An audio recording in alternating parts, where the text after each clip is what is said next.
मित्र हो, नमस्कार. आज राष्ट्रपिता क्रांतीसूर्य महात्मा ज्योतिराव फुले यांची जयंती आहे. 11 एप्रिल हा त्यांचा जयंती दिवस. त्यानिमित्ताने महात्मा ज्योतिराव फुले यांच्या कार्याचा आढावा, त्यांचं वाङ्मय, त्यांनी केलेलं समाजकार्य आणि शिक्षणाविषयीचं कार्य आणि त्यांचे स्त्रीमुक्ती विचारकार्य यावर हा प्रकाशझोत टाकण्याचा या व्हिडिओच्या माध्यमातून मी प्राध्यापक प्रल्हाद भोपे प्रयत्न करणार आहे. मित्रहो, महात्मा ज्योतिबा फुले यांचं नाव आणि यांचं कार्य लक्षात घेतल्याशिवाय आपल्याला चळवळच करता येणार नाही. डॉक्टर बाबासाहेब आंबेडकर यांनी त्यांना गुरु मानलेलं होतं आणि महात्मा ज्योतिराव फुले यांची परंपरा, यांचं कार्य पुढं चालू ठेवण्याचं काम हे डॉक्टर बाबासाहेब आंबेडकर यांनी केलेलं होतं. आणि जगातील एक तत्त्ववेत्ता म्हणून ज्योतिराव फुले यांचं कार्य समाज कधीही विसरू शकत नाही. त्यांचा प्राथमिक जीवन आणि प्राथमिक कार्य यावर प्रथमतः आपण प्रकाश टाकूयात. महात्मा ज्योतिबा फुले यांचं पूर्ण नाव ज्योतिराव गोविंदराव फुले असं होतं. यांचा जन्म 11 एप्रिल 1827 रोजी पुणे येथे झाला. ज्योतिबाच्या वडिलाचं नाव गोविंदराव आणि आईचे नाव चिमणाबाई होते. शेवटच्या पेशव्याच्या काळात महात्मा फुले यांचे वडील आणि 2 चुलते फुले पुरवण्याचं काम करीत होते. त्यामुळे गोरे हे त्यांचं मूळ आडनाव असले तरी पुढे लोक त्यांना फुले म्हणून ओळखू लागले आणि तेच नाव पुढे रूढ झाले. त्यांचं मूळ गाव हे कडगुण होते. महात्मा फुले हे मराठी लेखक, विचारवंत, समाजसुधारक होते. त्यांनी सत्यशोधक समाज नावाची संस्था 1873ला स्थापन केली. शेतकरी आणि बहुजन समाजाच्या समस्यांना केंद्रस्थानी ठेवून पुरोगामी विचाराची मांडणी त्यांनी केली आणि महाराष्ट्रातील स्त्री शिक्षणाची मुहूर्तमेढ त्यांनी रोवली. जनतेने त्यांना मुंबईतील सभेत 1818मध्ये त्यांना महात्मा ही उपाधी बहाल केली होती. आणि महात्मा फुलेवर थॉमस पेन याच्या द राईट ऑफ मॅन या पुस्तकाचा प्रचंड प्रभाव होता. ज्योतिबा फुले यांचे मूळ गाव सातारा जिल्ह्यातील कडगुण जरी असलं तरी ते पुढे स्थायिक मात्र पुण्याला झाले. ज्योतिराव केवळ 9 महिन्याचे होते तेव्हा त्यांच्या आईचे निधन झाले आणि मातृप्रेमाला ते पारखे झाले. त्यांचा विवाह वयाच्या 12व्या वर्षी सावित्रीबाई फुले यांच्याशी झाला आणि प्राथमिक शिक्षणानंतर काही काळ त्यांनी भाजी विक्रीचाही व्यवसाय केला. इसवी सन 1842मध्ये माध्यमिक शिक्षणासाठी पुण्याच्या स्कॉटिश मिशन हायस्कूलमध्ये त्यांनी प्रवेश घेतलेला होता. त्यांची बुद्धी अतिशय तल्लख, त्यामुळे 5-6 वर्षातच त्यांनी तो अभ्यासक्रम पूर्ण केला होता.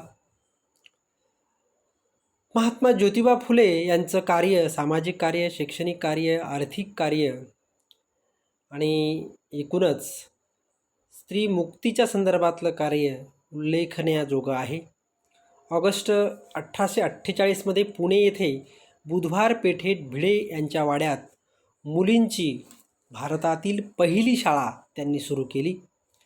17 सप्टेंबर 1851 रोजी रस्ता पेठेतील मुलींची दुसरी शाळा त्यांनी सुरू केली आणि 15 मार्च 1852 रोजी वेताळ पेठेत भिडे यांच्या वाड्यात मुलींची तिसरी शाळा त्यांनी सुरू केली. 1852मध्ये दलितांना शिक्षण देण्यासाठी त्यांनी अस्पृश्यांसाठी पहिली शाळा सुरू केली आणि 1855मध्ये रात्रीची सुद्धा शाळा त्यांनी सुरू केली. 1863मध्ये बालहत्या प्रतिबंधक गृहाची स्थापना त्यांनी आपल्याच घरी केली आणि 1864मध्ये पुण्यात एक पहिला पुनर्विवाह त्यांनी घडून आणला. 1868मध्ये स्वतःच्या घरातील पिण्याच्या पाण्याचा हौद अस्पृश्यांना खुला करून परंपरागत रूढींना धक्का दिला. ज्या पद्धतीनं डॉक्टर बाबासाहेब आंबेडकर यांनी चवदार पाण्याचा सत्याग्रह केला होता, त्याच पद्धतीने तत्पूर्वी आपल्या घरातील हौद अस्पृश्यांसाठी खुला केला. शेतकऱ्याचे आसूड या आपल्या ग्रंथात त्यांनी शेतकऱ्याचं विदारक चित्रण रेखाटलेलं आहे आणि शिक्षणाअभावी समाजाची स्थिती त्यांनी शब्दबद्ध केलेली आहे. यातच त्यांनी शिक्षण, वसतिगृह, सिंचन, धरणे, तलाव, विहिरी यासारखे उपाय सुचविले आहेत. सुधारणावादी विचारांचा प्रसार करण्यासाठी कृष्णराव भालेकर यांच्या मदतीने पुण्यातून दीनबंधू हे वृत्तपत्र 1877 त्यांनी सुरू केले. महात्मा फुलेंनी आपल्या मित्रांच्या सहकार्याने अस्पृश्य लोकांना विद्या शिकवण्याकरिता मंडळ नावाची स्थापना केली होती. 24 सप्टेंबर 1873 रोजी सत्यशोधक समाजाची स्थापना त्यांनी केली. 1880 महात्मा फुले यांनी कामगाराच्या प्रश्नांची वाचा फोडण्यासाठी नारायण मेघाजी लोखंडे यांच्या माध्यमातून बॉम्बे मिल असोसिएशन या संघटनेची स्थापना केली होती. तसेच इसवी सन 1818 व्हिक्टोरिया राणीच्या चिरंजीवाच्या ड्यूक ऑफ कॅनॉट कार्यक्रमात त्यांना महात्मा फुले यांनी शेतकऱ्याचा प्रतिनिधी म्हणून पारंपरिक वेशात उपस्थित राहून शेतकऱ्याचं गाऱ्हाणं त्या व्हिक्टोरिया राणीच्या समोर मांडलं होतं. महात्मा फुले यांनी हंटर कमिशनपुढे प्राथमिक व माध्यमिक शिक्षण मोफत व सक्तीचे करावे अशी आग्रही मागणी केली होती. यामुळेच जनतेने त्यांना 1888 साली महात्मा ही पदवी दिली. महात्मा फुलेंचं जे साहित्य आहे त्यांनी लिहिलेला सार्वजनिक सत्यधर्म हा सत्यशोधक समाजाचा प्रमाण ग्रंथ मानला जातो.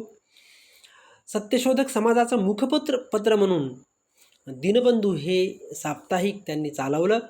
संत तुकारामाच्या अभंगाच्या धर्तीवर त्यांनी अनेक अखंड रचले. अखंडादी काव्याची निर्मिती केली.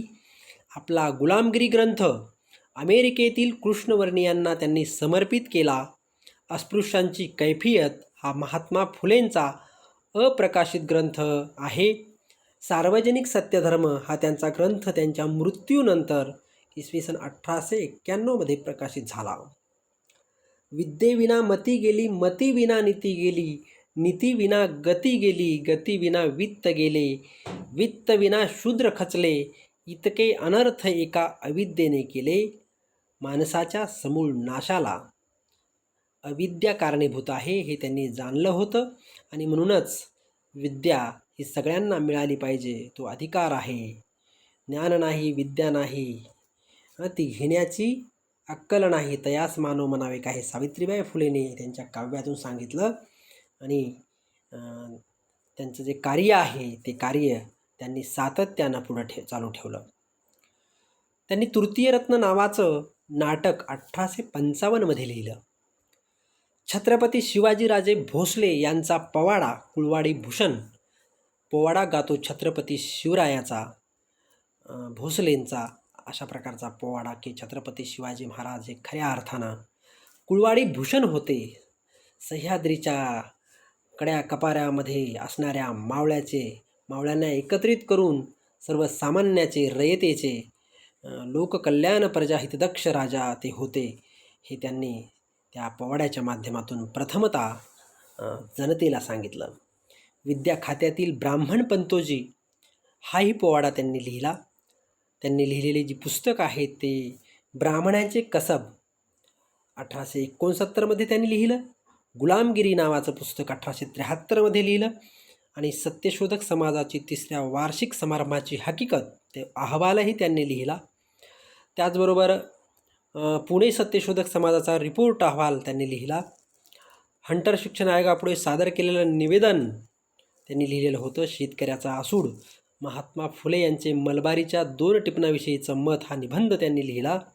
मराठी ग्रंथकार सभेश पत्र त्यांनी लिहिलं.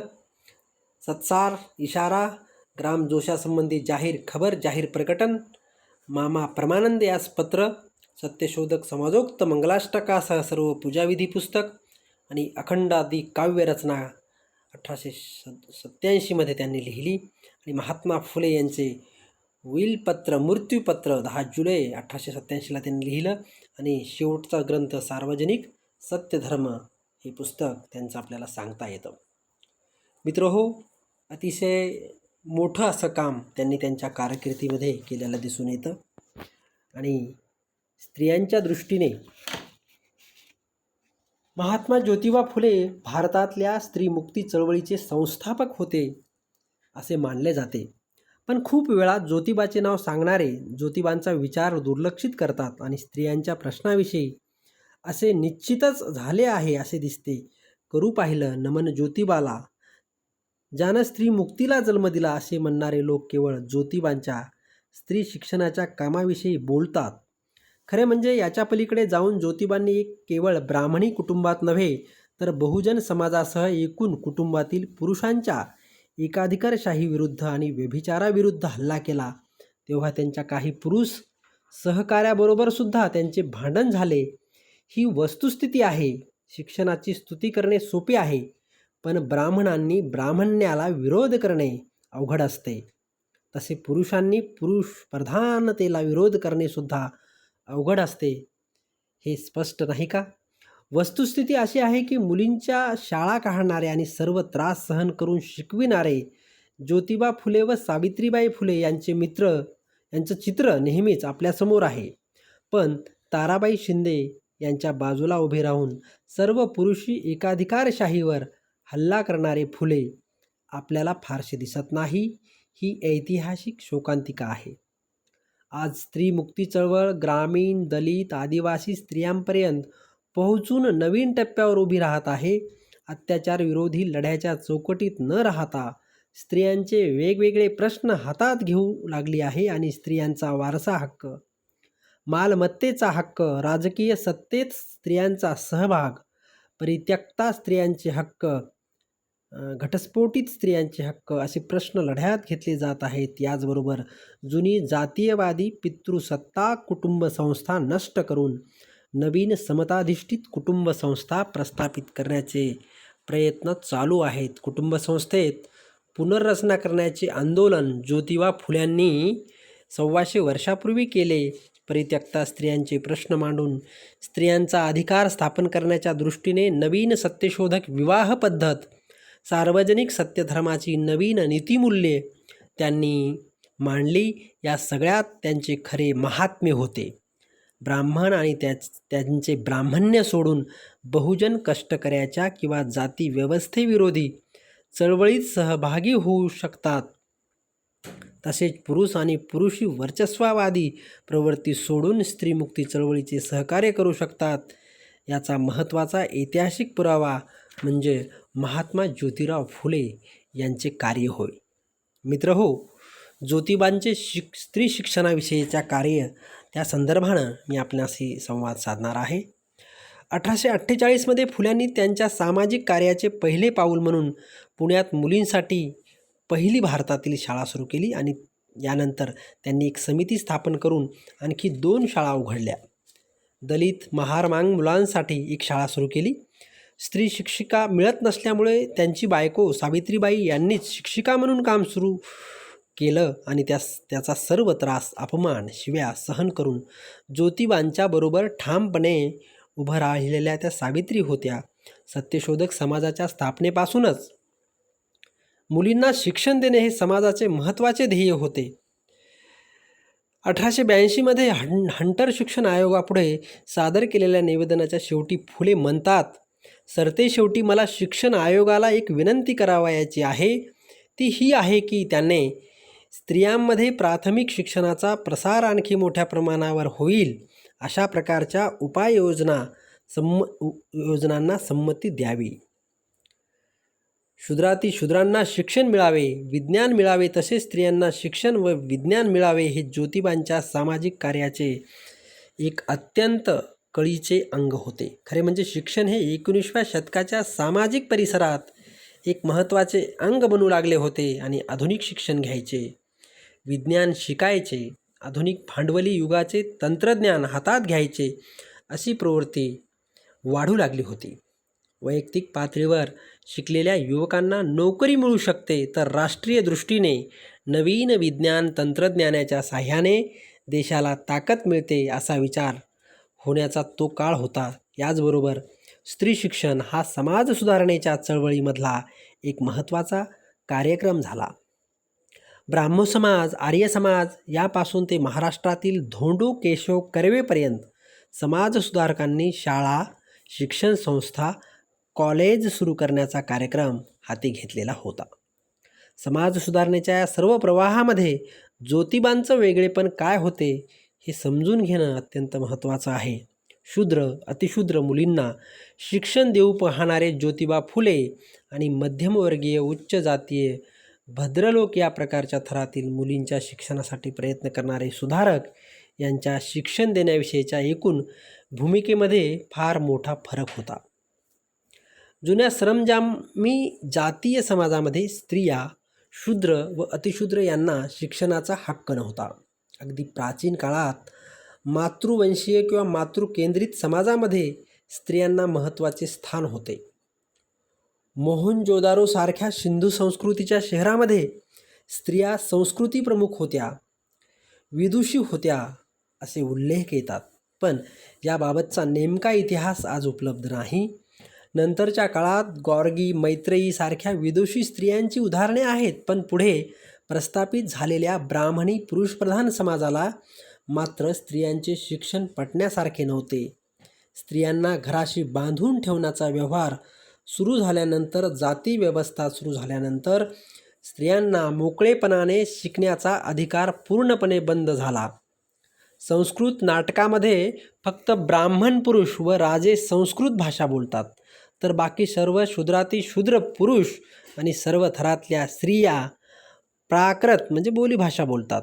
हे उदाहरण ब्राह्मणेतरात आणि पुरुष स्त्रियात असणारी शिक्षणाची विषमता दाखविणारेच आहे. स्त्रियांचे रोजचे काम म्हणजे चूल व मूल व शूद्रातील स्त्रियांचे याशिवाय असलेले शेतीचे काम किंवा इतर जातीचे काम, त्यांचे धार्मिक काम म्हणजे पतिव्रत्याचे पालन. यासाठी स्त्रियांना शिक्षण देण्याची गरज त्या समाजातल्या ब्राह्मण धुरीणांना वाटत नव्हती. ब्रिटिश राज्य स्थापन झाल्यावर नवीन इंग्रजी शिक्षण सुरू झालं. या शिक्षणातून उच्च जातीतला नवशिक्षित थर पुढे येऊ लागला आणि या थरातले पुरुष शिक्षणाच्या संदर्भात नवा विचार करू लागले, नवीन जीवनपद्धती सुरू करायला लागले. त्यांच्या बायका जर न शिकलेल्या व पारंपरिक विचाराच्या असतील तर त्यांच्या जीवनामध्ये अंतर्विरोध निर्माण होऊ लागले. त्यांच्यामध्ये एक प्रकारचा असंतोष तयार होऊ लागला. रवींद्रनाथ टागोरांनी हा असंतोष व्यक्त केला आहे. आपण जर स्त्री शिक्षणाचा प्रसार केला नाही तर नवशिक्षित भारतीय समाजामध्ये नवरा बायकोमधला सुसंवाद नामशेष होईल.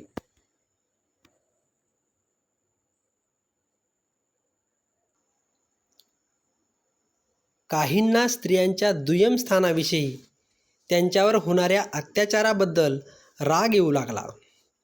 काहींना सतीसारख्या महाभयंकर परंपराविषयी घृणा वाटू लागली. पण बहुतेक समाजसुधारकांचा स्त्री शिक्षणाचा प्रसार करण्यामागचा महत्त्वाचा हेतू एवढाच होता, नवरा बायकोमध्ये सुद्धा सुसंवाद व्हायला पाहिजे.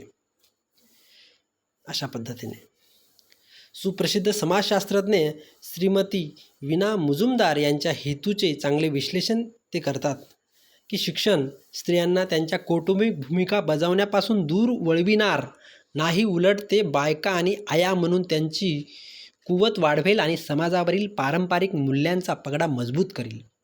कारण स्त्रिया या मूल्यांच्या इतरांपेक्षा चांगल्या वाहक आहेत. स्त्रियांना शिक्षण दिले तर त्या वर्णाश्रम धर्माविरोधी किंवा पतिव्रत्याविरोधी आवाज उठवतील असे या ब्राह्मण भद्रलोक पुरुषांना अजिबात वाटत नव्हते. या उलट ज्योतिबांची शिक्षणविषयक भूमिका अत्यंत वेगळी होती. शिक्षण म्हणजे बहुजन समाजाच्या स्त्रियांच्या, दलितांच्या मुक्तीलढ्याचे पहिले पाऊल. शिक्षण म्हणजे समाज क्रांतीची तयारी असा त्यांचा दृष्टिकोन होता. कष्टकऱ्यांना शिक्षण मिळाले म्हणजे त्यांना माणूस म्हणून उभे राहण्याचे साधन मिळते. जग, समाज समजण्यासाठी साधने मिळतात. आवाज उठवण्यासाठी, लढा देण्यासाठी हत्यार मिळते अशी त्यांची धारणा होती. फुल्यांच्या ऐतिहासिक विश्लेषणाप्रमाणे हिंसाचाराच्या जोरावर आर्यभट्टांनी लुटारू समाज सुरू केला होता. ही समाजव्यवस्था स्थिर करण्यासाठी व मूळ बहुजन समाज खाली दाबण्यासाठी खोट्या धर्मग्रंथातील फसवणूक वापरली होती. शूद्राती शूद्र समाजाला मुद्दाम अज्ञानात ठेवलं होतं. त्यामुळे त्यांच्या दृष्टीने शूद्राती शूद्र व स्त्रियांना मुक्त करणाऱ्या लढ्यातले पहिले पाऊल साहजिकच शिक्षणाचेच होते. त्यांना त्या माध्यमातून जागृत करण्याचे होते. त्यांनी उच्च शिक्षणापेक्षा प्राथमिक शिक्षणावर जास्त जोर दिला आणि हे शिक्षण सर्व मुलीमुलांना मिळाले पाहिजे अशी स्पष्ट भूमिका घेतली. बहुजन समाजात शिक्षणाबद्दल उर्मी आहे आणि शिक्षण मिळाले तर शूद्र, अतिशूद्र व स्त्रिया अन्यायाविरोधी लढ्यात संघटित होणार अशी त्यांची अपेक्षा होती. पंडिता रमाबाईच्या शिक्षण कार्याविषयी ज्योतिबांनी केलेल्या विश्लेषणात त्यांचा दृष्टिकोन स्पष्ट होतो. हल्ली इंग्लिश राजाचे प्रतापाने पंडिता रमाबाईच्या प्रयत्न करून कित्येक आर्य ब्राह्मणातील जाड्या जाड्या विद्वानास लज्जा प्राप्त होईल. त्यांनी आपल्या ऋषीवर्य पूर्वजास दोषमुक्त करण्याकरिता आपल्या अज्ञानी निर्भर स्त्रियास आपल्यासारख्या विद्वान करण्याचे कामी सुरुवात केली आहे. परंतु पूर्वी त्यांच्यातील निर्दय आर्य ग्रंथकारांनी स्त्रियाविषयी केलेल्या जुलमी लेखाविषयी आरंभीच आपण वाटावाट लिहू गेल्यास त्यापासून अनेक तोटे होतील. ते असे की आर्य ग्रंथकारांचे पुस्तकातील कृत्रिम लबाड्या भटब्राह्मणांचे लेकीबाळीच्या लक्षात आल्याबरोबर त्या एकंदर सर्व देवळातील पुराणिकांची फटफजिती करून त्यांची रेवडी करून सोडतील. शिवाय ब्राह्मणांच्या प्रत्येक कुटुंबात सासवासुनाचे हमेशा वादविवाद होऊन नाना प्रकारचे तंटेबखेडे उपस्थित होऊ लागतील. या भयास्तव कित्येक भटभिक्षुक आपल्या सुनाबाळास शाळेत जाण्याचे बंद करून त्यास आपले सत्सार पुस्तक हातीसुद्धा धरू देणार नाहीत, असं महात्मा फुले यांनी सत्सार 2 फुले समग्र वाङ्मयामध्ये म्हटलेला आहे. तुम्हाला कुटुंब नष्ट करायचे आहे हा स्त्री मुक्तीवाद्यावरचा एक मोठा आरोप आपल्याला खूप वेळा ऐकायला मिळतो. शिकलेल्या स्त्रिया भांडखोर असतात, दुसऱ्याचे ऐकत नाहीत असे देखील काही जुन्या विचाराची मंडळी बोलताना आढळतात. या तऱ्हेच्या मताबाबतचा ज्योतिबांचा दृष्टिकोन त्यांनी सत्सार 2 मध्ये मांडलेल्या विचारातून स्पष्ट होतो. अन्यायाविरोधात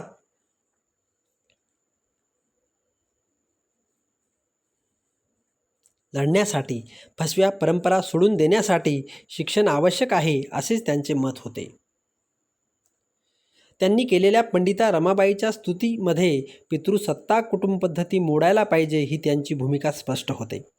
कुटुंबच नष्ट करायचे असा मात्र त्यांचा अर्थ नाही. या संदर्भात आपण पुढे चर्चा करणारच आहोत. पण या ठिकाणी स्त्री शिक्षणाच्या प्रश्नाबाबत ज्योतिबांची लढाऊ प्रवृत्ती कशी स्पष्ट दिसते याची नोंद घेणे आवश्यक आहे. विद्याविना मती गेली, मतीविना नीती गेली, नीतीविना गती गेली, गतीविना वित्त गेले, वित्तविना शूद्र खचले, इतके अनर्थ एका अविद्येने केले. शेतकऱ्याचा असूड या ग्रंथामध्ये अविद्येमुळं घडलेल्या सगळे गोष्टी त्यांनी मांडलेल्या आहेत. ज्योतिबाच्या या प्रसिद्ध ओळी आहेत, अज्ञान हे गरिबी व शोषणाचे मूळ कारण आहे असा अर्थ त्यातून निघतो. पण शेवटी या विचाराच्या पुढे ज्योतिबा गेले असेच दिसून येते आणि मुलींना स्त्रियांना शिक्षण दिले तर धार्मिक फसवणुकीविषयी जागृत होणार, गरिबीला शह देण्यासाठी त्या ताकदवान होणार व अन्याय अत्याचाराविरोधात आवाज उठवणार असे त्यांना वाटत होते. पण शेवटी जेव्हा कुटुंबातल्या व समाजातल्या स्त्रियांच्या गुलामगिरीची तीव्रता त्यांच्या लक्षात आली तेव्हा स्त्रियांची गुलामगिरीविरुद्ध बंड, स्त्रियांचा मुक्तीलढा असा आपोआप होणार नाही, त्यासाठी खास कार्यक्रम घ्यावे लागणार हे त्यांच्या लक्षात आले. ही जाणीव ज्योतिबांना कशी आली ते पाहणं अत्यंत महत्त्वाचे आहे.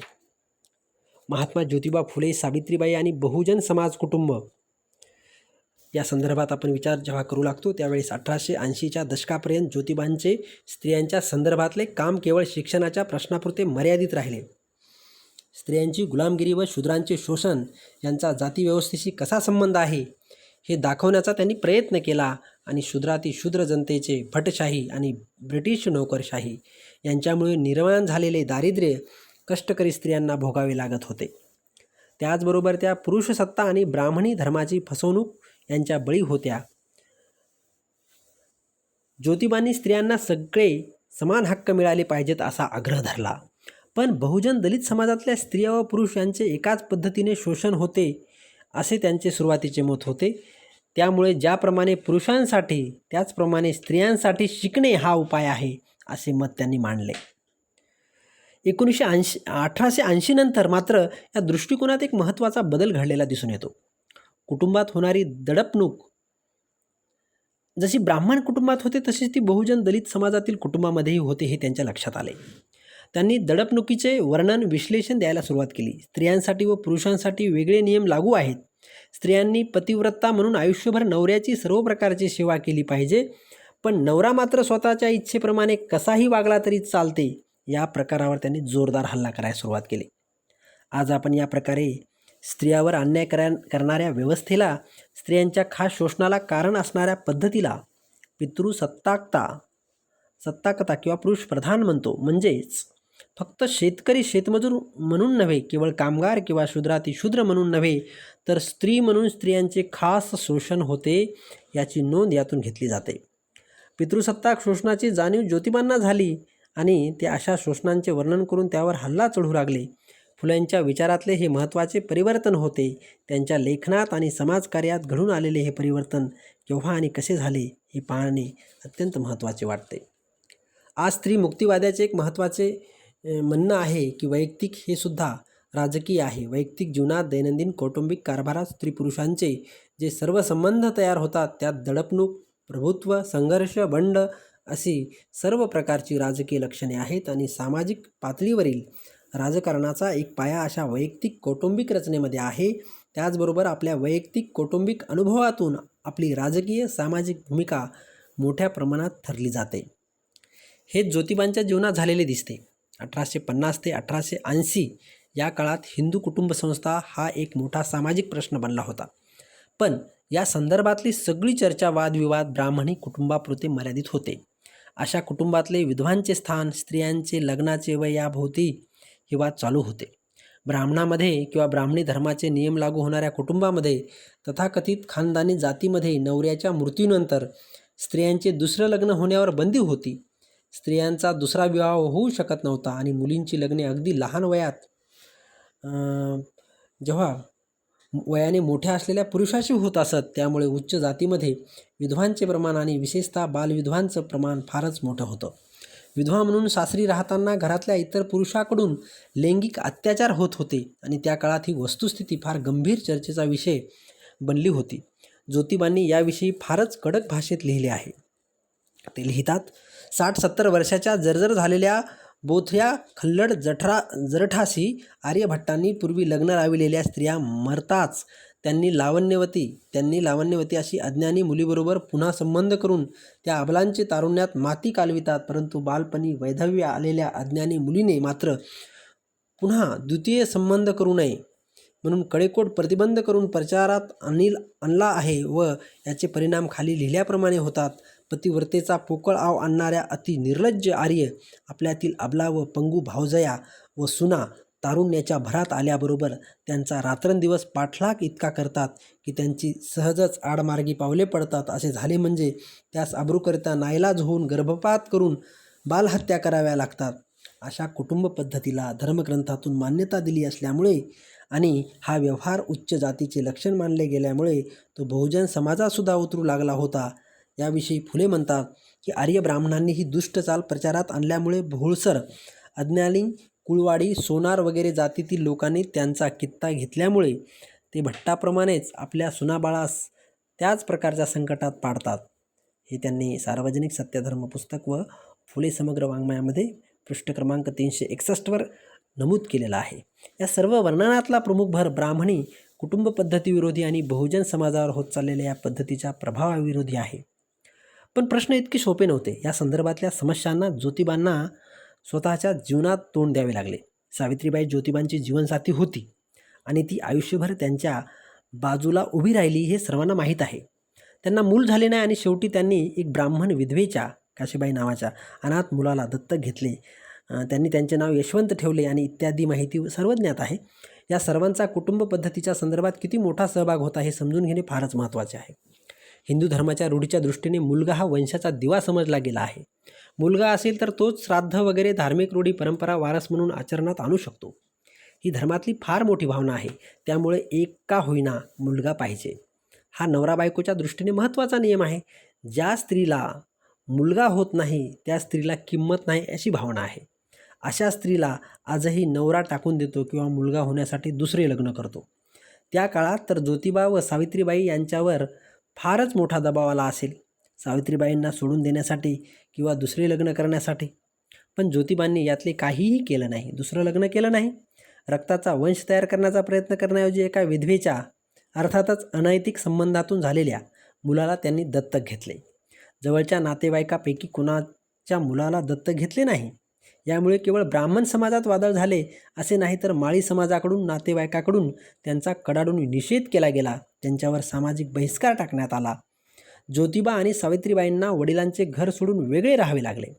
वैयक्तिक जीवनातली ही फार मोठी घटना होती. तरीही या सगळ्या प्रकरणाविषयी नातेवाईक किंवा मित्रमंडळीच्या प्रतिक्रियेविषयी ज्योतिबांनी काहीच लिहिलं नाही असे दिसते. खाजगी पत्रामध्ये असेल, पण त्यातले काही आज तरी उपलब्ध नाही. ही खाजगी भावनात्मक वैयक्तिक घटना होती म्हणून त्यांची सार्वजनिक चर्चा करू नये असे त्यांना वाटले असेल. पण या सर्व घटनांनी ज्योतिबाच्या मनावर, विचारावर मोठा परिणाम झाला असावा. फुल्यांनी 1865मध्ये यशवंतला दत्तक घेतले. त्यानंतर बरीच वर्षे ते आपल्या इतर व्यावहारिक चळवळीच्या कामात गुंतलेले राहिले आणि 1875मध्ये सत्यशोधक समाजाची स्थापना झाल्यावर त्यांनी त्याच कामाकडे लक्ष दिले आणि 1880 नंतरच पुन्हा वेगळ्या तऱ्हेने त्यांनी स्त्री गुलामगिरीच्या प्रश्नाकडे लक्ष दिलेले दिसते. त्यावेळची परिस्थिती पाहता आपण निश्चितपणे असे म्हणू शकतो की त्या काळात या प्रश्नांच्या संदर्भात आवाज उठवणाऱ्या स्त्रियांच्या कामामुळेच ज्योतिबांनी स्त्री गुलामगिरीच्या प्रश्नाकडे नव्या दृष्टीने पाहायला सुरुवात केली. मित्रहो, यानंतर महात्मा ज्योतिबा फुले म्हणजे 1882मध्ये पंडिता रमाबाई पहिल्यांदा पुण्याला आणि त्याच वर्षी ताराबाई शिंदे यांची स्त्री पुरुष तुलना ही पुस्तिका छापण्यात आलेली आहे. स्त्री मुक्तीच्या कामासाठी पुरुष कार्यकर्त्यांनी काही केले नाही असे म्हणणे ही जशी टोकाची व चुकीची भूमिका आहे, तशी स्त्री कार्यकर्त्याच्या पुढाकाराने कामाकडे दुर्लक्ष करून श्रेय पुरुष कार्यकर्त्यांना देणे ही दुसरी टोकाची व चुकीची भूमिका आहे. ज्योतिबा फुले, डॉक्टर बाबासाहेब आंबेडकर इतकेच काय, भारतातल्या सर्वच पुरुष पुढाऱ्याच्या संदर्भात विचार करण्याची अशी चुकीची पद्धत आपल्याकडे रूढ आहे. या थोर नेत्याच्या हातून सर्व झाले अशी समजूत करून घेण्याची पद्धत आहे आणि सामुदायिक उठाव आणि त्या काळातल्या इतर व्यक्तींचे महत्त्वाचे योगदान दुर्लक्षित करणारी ही पद्धत आहे. उदाहरणार्थ, बाबासाहेब आंबेडकरांनी हिंदू कोड बिल आणले असे म्हणताना आपण हे विसरून जातो की अखिल भारतीय महिला काँग्रेसने 1925 पासून हिंदू पारंपरिक कायद्यात सुधारणा घडवण्यासाठी सतत चळवळ केली होती. मित्रहो, यानंतर म्हणजे ताराबाई शिंदे असतील, त्यांनीसुद्धा या स्त्रीमुक्तीच्या अग्रगण्य ठरल्या आणि त्यांच्याही मागे महात्मा ज्योतिराव फुले आणि यांचे विचार होते आणि म्हणूनच तिनं ते पुस्तक जे लिहिलं आणि त्या पुस्तकातून समाजापुढे ठामपणे तिनं मांडलं. शूद्रांच्या मुक्तीसाठी बोलणाऱ्यांनासुद्धा ही एक महत्त्वाची म्हणजे फूट जाणवली होती. त्यांनी मतभेद व्यक्त करायला, नाराजी दाखवायला सुरुवात केली. अशावेळी ज्योतिबा फुले मात्र ताराबाईचे बाजूने उभं राहिले आणि ताराबाईंनी मांडलेले पितृसत्ताकतेचे वर्णन, त्याविरुद्ध मांडलेले विचार यांचा ज्योतिबाच्या मतावर किती परिणाम झाला होता ही त्यांच्या नंतरच्या लिखाणामध्ये दिसून येते. म्हणून ताराबाईचं स्त्री पुरुष तुलना हे जे पुस्तक आहे ते आपण जाणीवपूर्वक मुद्दामहून वाचलं पाहिजे की पुरुषप्रधान समाजाविषयीची भूमिका, त्यांचे भावनापूर्ण लेखन, कठोर शब्द पुढच्या काळात ज्योतिबा फुलेंनी मांडलेल्या विचारातून जिवंत राहिलेले आपल्याला दिसतात. मित्रहो, आजही आपण म्हणजे महात्मा ज्योतिबा फुले यांचं कार्य आजच्याही काळामध्ये तेवढ्याच महत्त्वाचं आहे. नवीन विवाहाची पद्धती, ब्राह्मणी वैदिक पद्धतीला किंवा त्या शोषणाला विरोध म्हणून त्यांनी सुरू केलेले आपल्याला दिसून येते. म्हणून आम्हा सर्व स्त्रिया असे बहुपिडा, हे नेणेशी तू कसे, स्वातंत्र्यानुभवाची ओळख आम्हा झाली नसे मानसी, यासाठी अधिकार देशील स्त्रिया, घे आण त्याची अशी. अशा प्रकारे वधू विचारते, आश्वासन वर देतो. अशा पद्धतीने ते म्हणजे विवाह पद्धती, सत्यशोधक विवाह पद्धती सुरू करून कुटुंब पद्धतीची पुनर्रचना करण्यासाठी महात्मा ज्योतिराव फुले यांनी पावले टाकलेले आपल्याला दिसून येतात. सत्यवर्तन करणारे कोणास म्हणावे या प्रश्नाला उत्तर देताना ज्योतिबा म्हणतात की आपल्या सर्वांच्या निर्माणकर्त्याने एकंदर सर्व प्राणीमात्रास उत्पन्न केले, त्यापैकी स्त्री पुरुषे उभयता, जन्मता व स्वतंत्र व एकंदर अधिकाराचा उपयोग घेण्यास पात्र केले आहेत असे कबूल करणारे त्यास सत्यवर्तन करणारे म्हणावेत. आपल्या सर्वांच्या निर्मिकाने एकंदर सर्व स्त्री पुरुषास एकंदर सर्व मानवी अधिकारांचे मुख्य धनी केले आहे. त्यातून एखादा मानव अथवा काही मानवांची टोळी एखाद्या व्यक्तीवर जबरी करू शकत नाही व त्याप्रमाणे जबरी न करणाऱ्यास त्यास सत्यवर्तन करणारे म्हणावेत. स्त्री अथवा पुरुष हे आपल्या कुटुंबासह आपल्या भाऊबंधास, आपल्या सोयऱ्या धायऱ्यास आणि आपल्या इष्टमित्र साथ्यास मोठ्या तोऱ्याने पिढीजात श्रेष्ठ मानून आपल्यास पवित्र नाहीत आणि एकंदर सर्व मानवी प्राण्यास पिढीजादा कपटाने अपवित्र मानून त्यास नीच मानित नाहीत, त्यास सत्यवर्तन करणारे म्हणावेत. स्त्री अथवा पुरुष जे शेतकरी अथवा कलाकौशल्य करून पोटे भरणाऱ्यास श्रेष्ठ मानतात, परंतु शेतकरी वगैरेस मदत करणाऱ्याचा आदर सत्कार करीतात, त्यास सत्यवर्तन करणारे म्हणावेत. अशा पद्धतीनं सत्यवर्तन करणारे कोणास म्हणावे याविषयी त्यांनी सार्वजनिक सत्यधर्म या पुस्तकामध्ये लिहिलेला आपल्याला दिसून येतो. मित्रहो, आजही महात्मा ज्योतिराव फुले यांच्या या जयंतीच्या निमित्ताने त्यांच्या शोधाची दिशा पुढे नेण्याची आणि नव्या पद्धतीने प्रकाशझोत टाकण्याची, शोषण आणि संघर्षाच्या व्याख्याची पुनर्मांडणी करण्याची मोहीम पुन्हा नव्याने हाती घेणंही गरजेचं आहे. नवनवीन समस्या आणि नवीन नवीन प्रश्न आज समाजामध्ये निर्माण होऊ पाहत आहेत आणि म्हणून या समस्या आणि समाजातील प्रश्न सोडवण्यासाठी आपण कटिबद्ध असलं पाहिजे. निश्चितच महात्मा ज्योतिराव फुले यांना खऱ्या अर्थानं आपण समाजाचं कार्य करून, समाजसेवा करूनच एक आदरांजली वाहू शकतो, एवढे मात्र निश्चित. धन्यवाद.